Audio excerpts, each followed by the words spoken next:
来关心国际新闻，中东的局势是愈来愈紧张。以色列最近对伊朗展开大规模的军事行动，外交部继续协助咱台湾人离境。目前已经有36个台湾人呢，经过陆路为这个以色列入境到约旦，另外还有6个还留伫伊朗。外交部嘛继续加这台湾人来保持联络。同时，总统赖清德嘛指示国防部来全面强化对当前区域安全的动态监控。即马外界嘛烦恼讲，若是讲川普无要加入以色列对伊朗的行动者，那会向中国传达有关美国对台承诺的信号。针对这点，白宫表示讲，川普会去考虑各方无共款的观点，2礼拜内做出决定。爆炸声音真大声，民众是惊到用手甲耳孔黄条、苦肉来避难。以色列、伊朗的冲突是愈来愈严重。伊国空中天空的防空系统拦查到伊朗的飞弹，约旦嘛同款有防拦查的飞弹，也是无人机的残骸飞过天顶。Oh my god！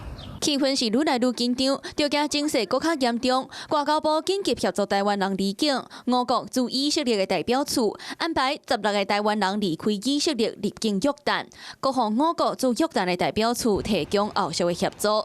目前已经有36个人成功离境，还有6个人留伫咧约旦。外交部嘛继续协调来斗3天。总统赖清德嘛随时咧看中东地区的情势变化，甲副总统萧美琴、国防部长顾立雄、还有国安团队伫咧昨昏召开例行的军事会谈。